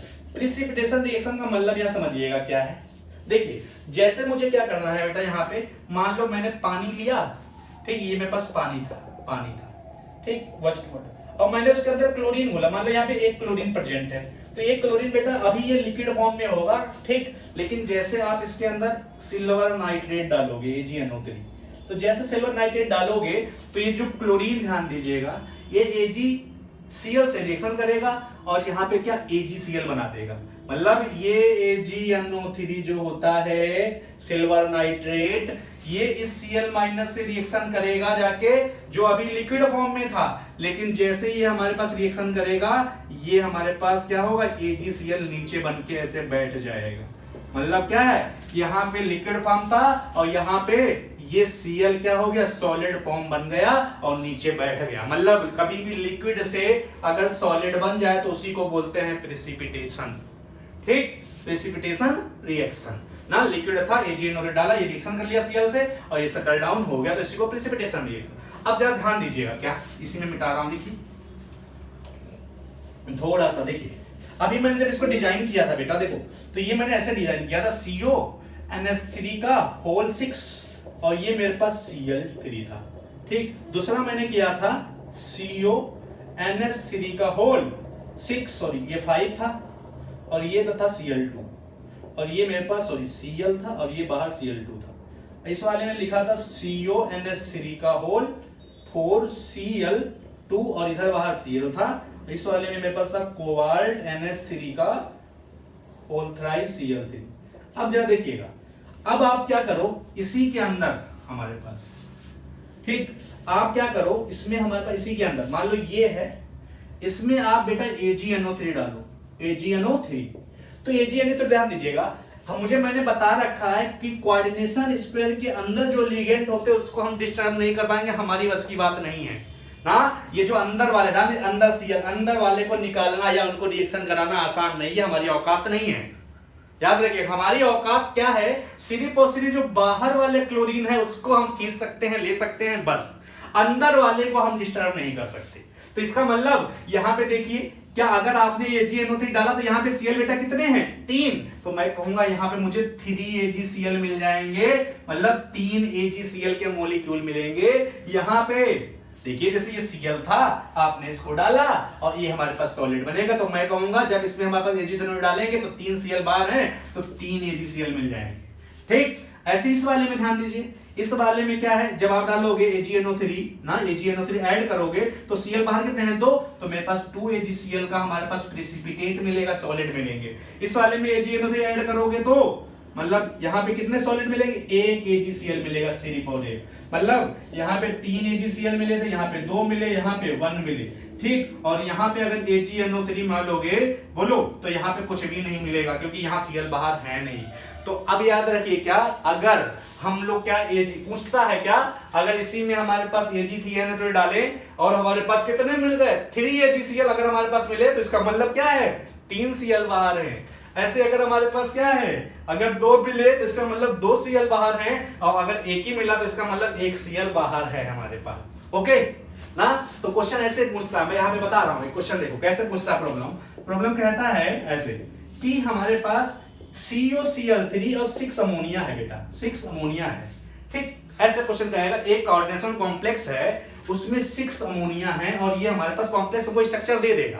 कहेगा जब हम इसमें AgNO3 डालते हैं तो हमें 2 AgCl मिलते हैं, कितने, 2 AgCl मिलते हैं। तो इस कोऑर्डिनेशन कॉम्प्लेक्स का स्ट्रक्चर बताइए। फिर से बता रहा हूं क्या, कि एक कोऑर्डिनेशन कॉम्प्लेक्स है जिसका फार्मूला दे देगा आपको, कहेगा ऊपर से जब हम AgNO3 ऐड करते हैं तो AgCl मिलते हैं 2 मॉलिक्यूल। तो बताइए इसका स्ट्रक्चर क्या होगा, इसका कोऑर्डिनेशन कॉम्प्लेक्स क्या बनेगा। तो हमें पहले से पता हो गया क्या, अगर वो 2 Cl को 2 AgCl, इसका मतलब 2 Cl2 यहां बाहर है। आ रही बात समझ में, क्या मैंने फिर से बताया, अगर वो AgNO3 डाल रहा है, 2 AgCl प्रेसिपिटेट करवा रहा है, तो इसका मतलब 2 Cl बाहर है, तो 2 Cl हमने बाहर कर लिए। और हमको पहले से पता है बेटा क्या, अगर 2 Cl यहां बाहर हो गए तो कितने बचे अंदर, अब तो एक ही बचेगा। और कोबाल्ट का कोऑर्डिनेशन नंबर अभी मैंने बताया 6 होता है, कितना होता है, 6 होता है। तो फिर से बोल रहा हूं क्या, अगर 2 AgCl प्रेसिपिटेट हो गए तो इसका मतलब 2 Cl बाहर, तो हमने 2 लगा दिए। तो Cl कितने थे, 3, तो एक 3 यहां लगा दिया। अब कोऑर्डिनेशन नंबर अभी हमने पढ़ रखा है बेटा, कोऑर्डिनेशन नंबर कोबाल्ट का 6 होता है, तो इसका मतलब यहाँ पे 5 अमोनिया और होंगे। तो इसका मतलब यही हमारे पास स्ट्रक्चर हो गया। ओके, फिर से एक और प्रॉब्लम दे रहा हूं, देखिए क्या, एक ये है, अभी ऐसे कहेगा कि CO हमारे पास COCl3 है और ये 6 अमोनिया है। ठीक, अब कहेगा मान लो हमने AgNO3 ऐड कर रहे हैं, यहाँ पे एक ही AgCl मिल रहा है, तो इसका स्ट्रक्चर क्या होगा। तो सिंपल सी बात है, क्या अगर हमारे पास एक ही Cl है तो हम कहेंगे भैया एक ही Cl बाहर होगा, क्योंकि एक ही AgCl तो प्रेसिपिटेट हो रहा है। और हमने कहा जो कोऑर्डिनेशन स्पेयर के बाहर हैं उसी क्लोरीन को तुम प्रेसिपिटेट करवा सकते हो, मतलब AgNO3 डाला, अगर एक Cl हमारे पास प्रेसिपिटेट हो रहा है, AgCl बनना, तो एक Cl बाहर है। फिर हमने कोबाल्ट लिखा, और हमने पहले पढ़ रखा है क्या, कोबाल्ट का कोऑर्डिनेशन नंबर कितना होता है, बोलो, कोऑर्डिनेशन नंबर हमारे पास होता है 6 कोबाल्ट का, बोलिए। तो अंदर हम 6 ही मॉलिक्यूल बनाएंगे, तो यहाँ पे एक Cl अगर आ गया है तो अभी 2 Cl और बचे हैं, तो अभी मैंने क्या लिखूंगा यहाँ पे बेटा, Cl2, तो अब 3 हो गए। तो इसका मतलब अभी देखो कोबाल्ट, अगर हमारे पास कोबाल्ट से 2 तो क्लोरीन बॉन्ड बना लेगा, अभी अमोनिया के कितने बनेंगे, बोलिए, अमोनिया का होल 4। ठीक, तो इसका मतलब यही हो गया हमारे पास स्ट्रक्चर। ओके, तो एक Cl इधर आ गया, 2 इधर हो गए, 3, और ये गड़बड़ हो गया, इसको हम करेंगे हमारे पास 4 2 6, 2 हो गया, हाँ सही तो है, 6 हो गया। ठीक, तो ये तो हमारे पास हो गई प्रेसिपिटेशन रिएक्शन। ठीक, अब अगला पॉइंट आ रही है, अगला पॉइंट में हम आते हैं बेटा, थर्ड वेरिफिकेशन। देखिए क्या आएगा, थर्ड वेरिफिकेशन हमारे पास एक्सपेरिमेंटल इसका है, हमारे पास क्या, cryoscopic study, cryoscopic study. Cryoscopic study. अब इसमें हमारे पास पढ़ेंगे हमारे पास depression in freezing point, depression in freezing point, freezing point, freezing point. अब याद रखिए क्या बड़ा आसान है, हम पढ़ चुके हैं। देखिए इसको मैं मिटा दे रहा हूं, देखिए इस वाले को मिटा दे रहा हूं मैं। डिप्रेशन इन फ्रीजिंग पॉइंट की बात मैं कर रहा हूं, देखिए डिप्रेशन इन फ्रीजिंग पॉइंट की बात। देखिए अभी मैंने क्या कहा था, अभी ध्यान दीजिए क्या कहा था कि इसको जब तोड़ोगे तो 3 क्लोरीन और 1, तो इसका मतलब इसमें 4 आयन मिलेंगे। बोलिए इसमें 3 आयन मिलेंगे, इसमें 2, इसमें 0 आयन, मतलब तोड़ोगे तो बोलिए यहाँ पे 3 क्लोरीन अलग हो जाएंगे, ये कॉम्प्लेक्स ए बन जाएगा, तो मतलब 4 आयन मिल गए यहाँ पे। ठीक, इसको तोड़ोगे तो ये 2 आयन और ये हमारे पास 1, तो 3 हो गए, 2 और 1 3। इसमें अगर तोड़ोगे तो 1 आयन ये, 1 आयन 2 हो गए, ये टूटेगा ही, इसका मतलब यहाँ बाहर है तो यहाँ पे 0 आयन हो गए। अब समझिएगा क्या ये हमारे पास डिप्रेशन इन फ्रीजिंग पॉइंट की अगर हम बात करें तो डिप्रेशन इन फ्रीजिंग पॉइंट एक क्वालिटेटिव प्रॉपर्टी है। आ रही बात समझ में? क्या depression in freezing point, depression in freezing point की अगर बात करें तो ये कोलिगेटिव प्रॉपर्टी है, और कोलिगेटिव प्रॉपर्टी डिपेंड करती है नंबर ऑफ पार्टिकल्स पे, मतलब number of particles, number of particles कहते हैं या आयंस कहते हैं, मतलब जहां पे नंबर ऑफ आयंस ज्यादा होंगे, जहां नंबर ऑफ आयंस होंगे उसका फ्रीजिंग पॉइंट बहुत ज्यादा डिप्रेस करेगा। तो मैं कहूंगा बोलो अगर मैं क्या करूं सबसे ज्यादा डिप्रेशन किसमें होगा, तो कहूंगा जिसमें आयन ज्यादा है। तो मतलब पहले में हमारे पास बहुत ज्यादा डिप्रेशन, फिर हमारे पास सेकंड, फिर हमारे पास थर्ड, फिर हमारे पास सबसे कम फोर्थ में। मतलब depression in freezing point depend कर रहा है नंबर ऑफ पार्टिकल्स पे, नंबर ऑफ आयंस पे। नंबर ऑफ आयंस इसके केस में सबसे ज्यादा है, तो इसका डिप्रेशन इन फ्रीजिंग पॉइंट सबसे ज्यादा होगा। ओके, तो कभी कभी ये 2-3 एग्जांपल देके आपको अरेंज करवा लेगा कि हमारे पास बताइए सबसे ज्यादा डिप्रेशन इन फ्रीजिंग पॉइंट ज्यादा किसमें होगा। तो इसका मतलब ये डिप्रेशन इन फ्रीजिंग पॉइंट हो गया, और जो हमने मोलर कंडक्टिविटी बताई थी वो भी directly proportional number of ion का था। मतलब नंबर ऑफ आयन अगर ज्यादा होंगे तो डिप्रेशन इन फ्रीजिंग पॉइंट तो ज्यादा होगा, उसके अलावा हमारे पास मोलर कंडक्टिविटी भी ज्यादा होगी। चलिए ये तो हमारे पास क्या हो गया, बर्नर थ्योरी हो गई और इसके एक्सपेरिमेंटल वेरिफिकेशन हो गए। और एक पॉइंट हमारे पास बचता है लास्ट में बेटा, क्या लिमिटेशंस इसकी ना। अब आते हैं हम लोग देख लेते हैं लिमिटेशन इसकी। आइए लिमिटेशन, ये बच्चों हम दोनों अब देख लेते हैं लिमिटेशंस ऑफ बर्नर थ्योरी। ठीक, लिमिटेशन मतलब हमारे पास क्या है, कुछ चीजों को बर्नर ने एक्सप्लेन नहीं कर पाए। ठीक, तो लिमिटेशंस आ जाइए हमारे पास, क्या limitations of Werner theory, Werner theory limitations की हम बात करें, ये भी पूछा जाता है। तो देखिए पहला पॉइंट ये है, मैं बता रहा हूं कि अगर डी और एफ ब्लॉक के एलिमेंट की बात करी जाए, डी जैसे अगर Fe पढ़ते, देखिए Fe हमारे पास Cn का होल 6 4 माइनस, मतलब और कोबाल्ट, मतलब ये अगर आप देखेंगे तो ये कोऑर्डिनेशन कॉम्प्लेक्स बनाते हैं, लेकिन पी ब्लॉक वाले एलिमेंट ना ये उतना नहीं बनाते हैं। तो इसका कहने का मतलब ये है कि मतलब इनके ड्रॉबैक में ये आया क्या कि कुछ एलिमेंट कोऑर्डिनेशन कॉम्प्लेक्स बड़ा आसानी से बनाते हैं, बड़ा आसानी से मन करता बनाने का, लेकिन बहुत सारे मेटल्स ऐसे होते हैं जो नहीं बनाते हैं। तो इसका क्या रीजन है, इन्होंने हमारे पास नहीं बता पाए। तो इसका मतलब why some elements form coordination complex but not other, मतलब कुछ बनाते हैं बाकी नहीं बनाते, ऐसा क्यों है। दूसरा देखिए, दूसरा की अगर मैं बात करूं तो बताइए, अभी मैं कह रहा था कि मेरे पास अगर कोबाल्ट है बेटा और ये मेरे पास क्या आ गया, मान लीजिए अमोनिया का होल 6 आया,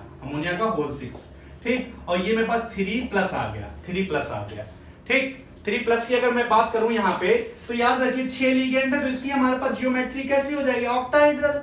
तो वही कह रहा है कि जो हमारे पास स्फीयर के अंदर हमारे पास मेटल और लिगेंड होती हैं, एक उनकी स्पेशल जियोमेट्री होती है, शेप होती है। ऐसा क्यों होता है ना, पॉइंट समझिएगा क्या कि अगर कोऑर्डिनेशन स्फीयर है, कोई कोऑर्डिनेशन कॉम्प्लेक्स है, जैसे मैंने कह दिया K4Fe6 की मैं बात करा तो तुमने ऑक्टाहेड्रल बताया, तो इसका मतलब इसके अंदर एक स्पेशल जियोमेट्री हमारे पास शो करते हैं। ऐसा क्यों है, ऐसा क्यों शो करते हैं वो, तो इसका मतलब क्या, वाई कोऑर्डिनेशन एंटिटी और स्फीयर सोच a स्पेशल जियोमेट्री। ऐसा क्यों है, जियोमेट्री और शेप ऐसा क्यों शो करती है, इसको भी एक्सप्लेन नहीं कर पाए। थर्ड, अब देखिए जब कभी भी अभी मैंने बनाया था इसमें कि अगर मेरे पास Ml4 है तो इसमें क्या होगा, ये हमारे पास 4 बॉन्ड बनाएंगे तो वो एक स्पेशल डायरेक्शन में बेटा बनते हैं। मतलब कि जो कोऑर्डिनेशन में हमारे पास क्या मेटल और लिगेंड के जो बॉन्ड होते हैं वो एक स्पेशल डायरेक्शन में क्यों बनते हैं, व्हाई, इसको भी एक्सप्लेन नहीं कर पाया। मतलब व्हाई हमारे पास, ठीक, व्हाई हमारे पास bond in coordination complex, why bonds in coordination complex, why bonds in coordination complex has a special direction, a special direction, has a special direction, एक स्पेशल डायरेक्शन में ओरिएंटेड होते हैं, ऐसा क्यों है ये भी नहीं बता पाए। थर्ड, फोर्थ देखिए, फोर्थ की अगर मैं बात करूं, कोऑर्डिनेशन कॉम्प्लेक्स अगर होते हैं ये तो इसके अंदर स्पेशल अपना एक मैग्नेटिक मोमेंट होता है और ऑप्टिकल एक्टिविटी होती है ना। तो ऑप्टिकल एक्टिविटी का मतलब ये हो गया अगर हम लाइट डालेंगे तो वो क्या पता रोटेट कर दे लाइट को, तो ऑप्टिकल एक्टिविटी है। और मैग्नेटिक मोमेंट का मतलब होता है मैग्नेटिक फील्ड से रिलेटेड। मतलब क्या होगा हमारे पास अगला पॉइंट कि कोऑर्डिनेशन कॉम्प्लेक्स मैग्नेटिक प्रॉपर्टी और ऑप्टिकल एक्टिविटी रखते हैं। ऐसा क्यों है कि वाई हमारे पास क्या है, कोऑर्डिनेशन कॉम्प्लेक्स है, ठीक, स्पेशल, यहां हमारे पास वाई कोऑर्डिनेशन कॉम्प्लेक्स सोज क्या मैग्नेटिक एंड ऑप्टिकल एक्टिविटी। ऐसा क्यों है इन्होंने एक्सप्लेन नहीं कर पाया। मतलब ये 3-4 पॉइंट, मतलब कोई कोऑर्डिनेशन कॉम्प्लेक्स बनता है क्यों बनता नहीं बता पाए। ठीक, दूसरा पॉइंट ये है कि कोऑर्डिनेशन जो एंटिटी होती है इनका स्पेशल स्ट्रक्चर होता है, ये शो करते हैं, क्यों होता है ऐसा नहीं। स्पेशल डायरेक्शन में बॉन्ड बनते हैं, क्यों बनते हैं इसको भी एक्सप्लेन नहीं कर पाया। कि अगर हमारे पास कोई कोऑर्डिनेशन कॉम्प्लेक्स है तो उसके अंदर जो मैग्नेटिक फील्ड है उसकी वजह से हमारे पास क्या है, कुछ ना कुछ मैग्नेटिक प्रॉपर्टी आ जाएंगी और इसके अंदर जो क्या है ऑप्टिकल एक्टिविटी, मतलब लाइट को रोटेट कर पाएगा नहीं कर पाएगा, इसके अंदर ये सारी प्रॉपर्टी होती है। तो वो क्यों शो करते हैं इसको भी एक्सप्लेन नहीं कर पाया। ठीक, तो इसका मतलब ये तो हमारे पास लिमिटेशंस ऑफ बर्नर थ्योरी हो गई। तो इतना ही हमारे पास बर्नर थ्योरी से पूछा जाता है। ठीक, अगले टॉपिक में हम डिस्कस करेंगे बैलेंस बॉन्ड थ्योरी। ओके, तो आज के लिए बस इतना ही। ठीक, तो अगले लेक्चर पे हम लोग मिलते हैं नए टॉपिक, ठीक, के साथ में, बैलेंस बॉन्ड थ्योरी के साथ में। ठीक, आज के लिए इतना ही। Thank you.